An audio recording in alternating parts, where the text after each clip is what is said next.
মাগুরায় বোনের বাড়িতে বেড়াতে গিয়ে ধর্ষণের শিকার হয়ে মারা যান 8 বছরের শিশু আসিয়া। জানিয়ে দেশ জুড়ে তখন তোলপাড় শুরু হয়।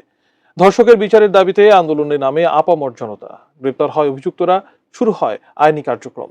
এবার এই মামলার অভিযোগ গঠন করে বিচার কাজ শুরু করেছেন আদালত।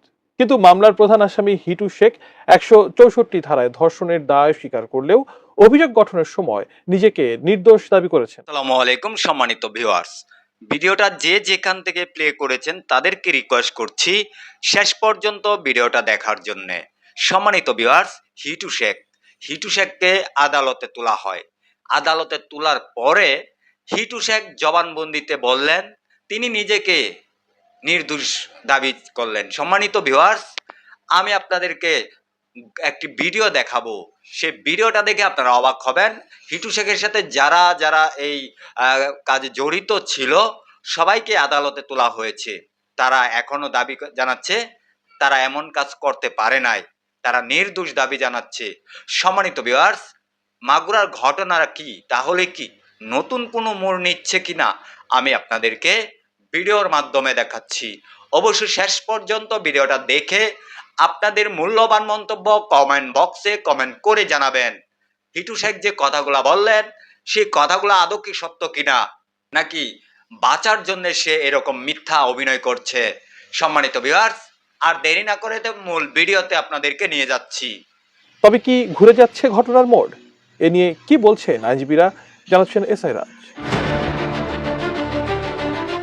মাগুরায় বহুল আলোচিত সেই 8 বছরের শিশু আসিয়া খাতুনের ধর্ষণ ও হত্যা মামলার 4 আসামির বিরুদ্ধে অভিযোগ গঠন করেছেন আদালত। এর মাধ্যমে এই মামলার বিচার কাজ শুরু হলো। একই সঙ্গে আগামী 27 এপ্রিল মামলার পরবর্তী শুনানি ও সাক্ষ্য গ্রহণের দিন ধার্য করা হয়েছে। বুধবার সকালে মাগুরা নারী ও শিশু নির্যাতন দমন ট্রাইব্যুনালের বিচারক এম জাহিদ হাসানের আদালতে মামলার অভিযোগ গঠনের শুনানি হয়। এদিন চার্জশিটভুক্ত আসামি শিশুটির বোনের শ্বশুর, শাশুড়ি, বোনের স্বামী ও ভাসুরের উপস্থিতিতে অভিযোগ গঠনের শুনানি শুরু হয়। এ সময় উপস্থিত ছিলেন মাগুরা নারী ও শিশু নির্যাতন দমন ট্রাইব্যুনালের পাবলিক প্রসিকিউটর আইনজীবী মনিরুল ইসলাম মুকুল সহ অন্য আইনজীবীরা। RICL TMX, যুগের পর যুগ স্থাপনা থাকে মজবুত। আদালত সূত্রে জানা যায়, মামলাটিকে জনগুরুত্বপূর্ণ বিবেচনা করে প্রসিকিউশনকে আইনি সহায়তা দেওয়ার জন্য স্বরাষ্ট্র মন্ত্রণালয়ের স্পেশাল প্রসিকিউটর অ্যাডভাইজার আইনজীবী এহসানুল হক সমাজিকে নিয়োগ দেওয়া হয়েছে। অভিযোগ গঠনের শুনানিতে তিনিও অংশ নেন।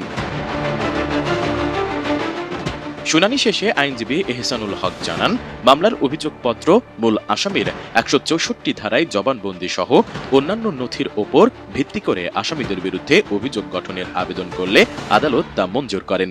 মামলায় শিশুটির বোনের শ্বশুরের বিরুদ্ধে ধর্ষণের ফলে মৃত্যুর মামলা, শিশুটির বোনের স্বামী ও ভাসুরের বিরুদ্ধে ভয়ভীতি প্রদর্শন এবং বোনের শাশুড়ির বিরুদ্ধে আলামত নষ্টের অপরাধে অভিযোগ গঠন করা হয়েছে। চার্জ গঠনের আগে বিচারক আসামিদের আইনজীবী নিয়োগে আগ্রহ আছে কিনা তা জানতে চান। আসামিরা আইনজীবী নিতে আগ্রহ প্রকাশ করলে বিচারক তাদের লিগ্যাল এইডের মাধ্যমে আবেদন করতে বলেন।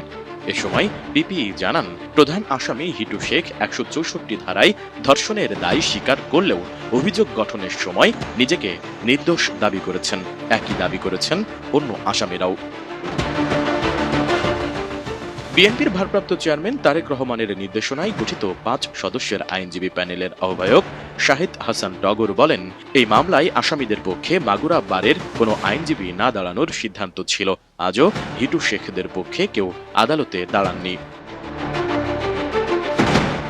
এর আগে মামলার আসামিদের জেলা কারাগার থেকে ট্রাইব্যুনালে হাজির করা হয়। গত 1 মার্চ বোনের শ্বশুর বাড়িতে বেড়াতে যায় ভুক্তভোগী ওই শিশু। 5 মার্চ রাতে বোনের শ্বশুর হিটু শেখ ওই শিশুকে ধর্ষণ করে হত্যা চেষ্টা করেন। পরে চিকিৎসাধীন অবস্থায় 13 মার্চ রাজধানীর সম্মিলিত সামরিক হাসপাতালে মারা যায় ওই শিশুটি। এ ঘটনায় নিহত শিশুর মা 8 মার্চ বাদী হয়ে 4 জনের নামে মাগুরা সদর থানায় মামলা দায়ের করেন। এসআই রাজ, এটিএন নিউজ। আসসালামু আলাইকুম। আপনারা দেখতে পাচ্ছেন যে মাগুরা আদালতে হিটু শেখ এবং অন্যান্য আসামিকে তোলা হচ্ছে। আজ 23 এপ্রিল তাদের যে বিচার সাজা সেটার রায় ঘোষণা হবে। এর জন্যই তার নিজ জেলা মাগুরা আদালতে আহ, তাদেরকে আসলে জজের সামনে উঠানো হচ্ছে। আপনারা দেখতে পাচ্ছেন পুলিশে আপনার তাদের যারা আসামি আছে তাদেরকে আসলে আদালতে তোলা হচ্ছে এবং চারিদিকে গার্ড রয়েছে এবং দেখতে পাচ্ছেন আহ হাজার হাজার লোক রয়েছে এবং আজকেই তাদের বিচারের রায় ঘোষণা হবে। আপনারা ভিডিওটা দেখতে থাকুন এবং আসলে এই হিটু শেখ বাংলার আসলে একটা ঘৃণিত লোক, যে আসলে আসিয়াকে নির্মম ভাবে আসলে ধর্ষণ করে হত্যা করেছিল। সারা গোটা বিশ্বকে এই হিটু শেখ কাঁদিয়েছিল। আজকে সেই হিটু শেখের বিচারের রায় ঘোষণা করা হবে। আর সবাই চাচ্ছে যে হিটু শেখের ফাঁসি হোক, কারণ এই হিটু শেখ আসলে যেভাবে অন্যায় করেছে এর যাবজ্জীবন সাজা আসলে হলে চলবে না, এর ফাঁসি সবাই চাই। আপনারা আসলে কমেন্ট করে জানাবেন যে এই হিটু শেখের ফাঁসি না যাবজ্জীবন চান, এবং যারা যারা হিটু শেখের সঙ্গে ছিল, হিটু শেখের যে ছেলে ছিল আসলে সেও হিটু শেখকে সাহায্য করেছে। আসলে কত বড় জঘন্য যে ছেলে বাপকে ধর্ষণ করার জন্য সাহায্য করে। আসলে এই বাপ ছেলেদেরকে আসলে যদি আপনারা বাঁচিয়ে রাখেন তাহলে আসলে দেশে কখনোই ভালো বাপ ছেলে সম্পর্ক হবে না। এজন্য এদেরকে সবসময় আহ আমার মনে হয় কঠিন সাজা দেওয়া উচিত। তা আসলে কোর্ট প্রাঙ্গণে এখন হিটু শেখ এবং হিটু শেখের ছেলে এবং অন্যান্য যারা ফ্যামিলিতে রয়েছে সবারই আসলে বিচারের রায় ঘোষণা হবে। আর এই আসামিদেরকে আসলে কঠিন বিচার হোক আমিও চাই। দেখতে পাচ্ছেন এজলাস আসলে জজ আদালতে তোলা হয়েছেন, চারিদিকে আসলে পুলিশ পাহারায় রয়েছে এবং বিভিন্ন যারা সাংবাদিক বৃন্দ রয়েছে তারাও এখানে রয়েছেন এবং দেখতে পাচ্ছেন এখানে আসলে প্রচুর লোক ভিড় করেছেন এবং তারা আসলে বাইরের দিক দিয়ে আসলে জানলার দিক দিয়ে আসলে দেখছে তাদের রায় আসলে কি রায় দেয়, এবং আসলে সবাই আসলে রায়ের সময় আসলে ভিতরে প্রবেশ করতে পারে না। এটা তাই তারা বারান্দায় প্রবেশ করে এবং তারা অপেক্ষা করছে ইটু শেখ এবং তাদের ফ্যামিলির কিছু লোক অপেক্ষা করছে এখানে। আসলে সবাই আতঙ্ক এবং সবাই দুশ্চিন্তায় রয়েছে যে হিটু শেখের আসলে কি মানে রায় দেয়া হয়, আসলে কি তার ফাঁসি হবে না যাবজ্জীবন হবে, এটাই আসলে সবাই অপেক্ষা করছে। কারণ আসলে সে যে অন্যায় করেছে সেই অন্যায়ের বিচার তো তার কঠিন বিচার হওয়ার কথা। আহ আসলে সে বিচার এখনো হয় নাই, কারণ সৌদি আরবের মতো যদি বিচার করা হতো তাহলে তাকে জনগণের সম্মুখে পাথর মেরে নিক্ষেপ করে তাকে আস্তে আস্তে তিলে তিলে তাকে মারা হতো, কিন্তু আমাদের বাংলাদেশে সেই আইনটা নাই। এর জন্যই আসলে কোর্টের মাধ্যমে আসলে তার আসলে যে বিচার সেটা আমাদের মাননীয় জজ আসলে উনি দেখবেন এবং সারা গোটা বাংলাদেশের লোক তাকিয়ে রয়েছে। সম্মানিত ভিউয়ার্স, এই যে ভিডিওটা দেখেছেন অবশ্যই আপনাদের মূল্যবান মন্তব্য কমেন্ট বক্সে কমেন্ট করে জানাবেন। সম্মানিত ভিউয়ার্স, এই ভিডিও থেকে আমি বিদায় নিতে যাচ্ছি। পরবর্তী কোনো একটা ভিডিওতে আপনাদের সাথে দেখা হবে। সে পর্যন্ত সবাই ভালো থাকবেন, সুস্থ থাকবেন। আসসালামু আলাইকুম।